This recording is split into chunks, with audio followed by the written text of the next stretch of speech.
जी, last video में हमने देखा था कि ऑयल ड्रॉप आपका एक्स-रेज़ की हेल्प से इलेक्ट्रॉन आ जाने की वजह से आयोनाइज़ हो गया है, चार्ज हो गया है और जैसे ही आपने अपर डायरेक्शन से इलेक्ट्रिक फ़ील्ड दी उसे, तो वो इलेक्ट्रिक फ़ील्ड के टुवर्ड्स द इलेक्ट्रिक फ़ील्ड जो है वो मूव करने लग गया, means against the gravitational field. और जब भी कोई object against the gravitational field जाता है, तो उसका जो वेट है या जो m इंटू जी की वैल्यू है वो क्या चली जाती है, माइनस शो करते हैं। माइनस का मतलब है कि ये अगेंस्ट द ग्रेविटेशनल फील्ड है। तो आपके पास V1 की वैल्यू आई थी। V1 आपको तब मिला था जब आपका ड्रॉपलेट जो था, ऑयल ड्रॉपलेट, वो टुवर्ड्स द ग्रेविटेशनल फील्ड आ रहा था। अब V2 जब वो टुवर्ड्स द इलेक्ट्रिक फील्ड जाएगा, जो कि आप लोगों ने इन्फ्लुएंस करवाई है, तो V2 की हमारे पास वैल्यू होगी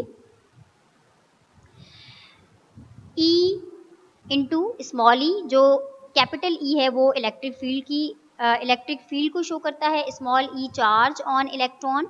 और ये जो माइनस का साइन है, माइनस का साइन मीन्स के आप जो है वो आपका जो ड्रॉपलेट है वो अगेंस्ट द ग्रेविटेशनल फील्ड जा रहा है। और यहाँ पर भी आपके पास जो ड्रॉप है उसका कोई ना कोई मास भी होगा और वो यहाँ पर भी उसके ऊपर फील्ड भी इन्फ्लुएंस कर रही होगी, बेशक वो ग्रेविटेशनल फील्ड के अगेन है। अब यहाँ पर क्या होगा कि आपको ये मिल गई इक्वेशन नंबर 2। अब क्या करेंगे, जो इक्वेशन नंबर 1 हमारे पास थी V1 इक्वल टू mg, उसे आप डिवाइड कर देंगे इक्वेशन नंबर 2 के साथ, जो कि आपके पास आई है V2 E into E minus mg। आप इन इक्वेशन नंबर 1 को इक्वेशन नंबर 2 के साथ डिवाइड करेंगे। If V1 V2 G and E दोनों ही क्या है, फील्ड हैं। एक जो है वो ग्रेविटेशनल फील्ड है, एक्सेलरेशन ड्यू टू ग्रेविटी, और दूसरा जो है वो इलेक्ट्रिक फील्ड।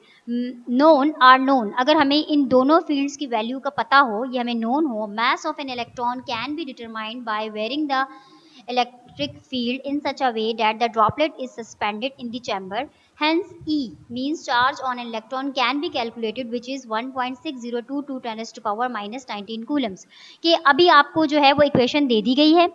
अगर आपने किसी भी एक इलेक्ट्रॉन पे चार्ज को डिटरमाइन करना है, तो अगर आप लोगों को इलेक्ट्रिक फील्ड और ग्रेविटेशनल फील्ड की वैल्यू पता है, मैथ्स भी आपको गिवन होगा, तो आप इस फॉर्मूले में वैल्यू पुट करके, जब वैल्यू पुट करेंगे तो आपके पास जो आंसर है वो आएगा 1.6022 10 to power minus 19 कूलम।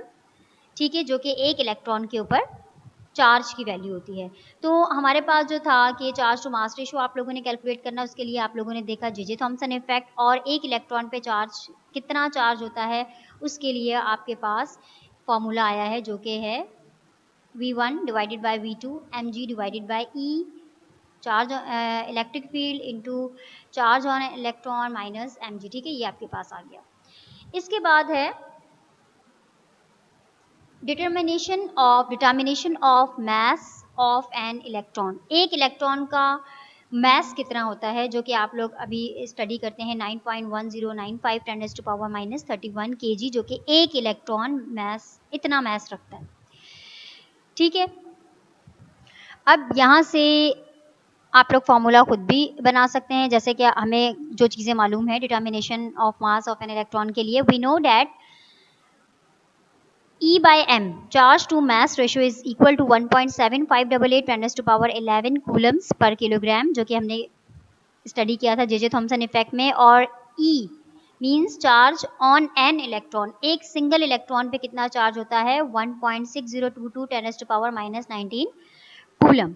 अब यहाँ पर क्या होगा, यहाँ पर आप लोग E लिख दें, जो कि आपके पास चार्ज ऑफ एन इलेक्ट्रॉन है, divided by m mass of an electron, जो कि हमें डिटरमाइन करना है। ये आपके पास E बाय m की वैल्यू है, चार्ज टू मास रेशियो की वैल्यू है। यहाँ पर कुछ नहीं है तो आप 1 भी लिख सकते हैं। ठीक है, अब यहाँ पर क्या होगा कि अगर आप इसे क्रॉस मल्टीप्लिकेशन करें, तो जो क्रॉस मल्टीप्लिकेशन में क्या होगा कि मास ऑफ इलेक्ट्रॉन आपको डिटरमाइन करना है, ऐसा कैसे रहेगा, into charge to mass ratio, और यहाँ पर 1 है, आप ना भी लिखें तो कोई फर्क नहीं पड़ता। ठीक है, हमें क्या मालूम करना है, मास ऑफ एन इलेक्ट्रॉन मालूम करना है। एक इलेक्ट्रॉन पे मास कितना होता है, तो आप मास को बाहर निकाल लेंगे। 1.60 जो कि आपके पास चार्ज ऑन एन इलेक्ट्रॉन की वैल्यू है, उसे आप चार्ज टू मास रेशियो के साथ डिवाइड कर देंगे, तब आपके पास, ये आप करके देखिएगा, मे बी यहाँ पर कोई मिस्टेक हो, तो आपके पास वैल्यू आएगी 9.1095 10 to power 31 kg। ये आपके पास क्या है,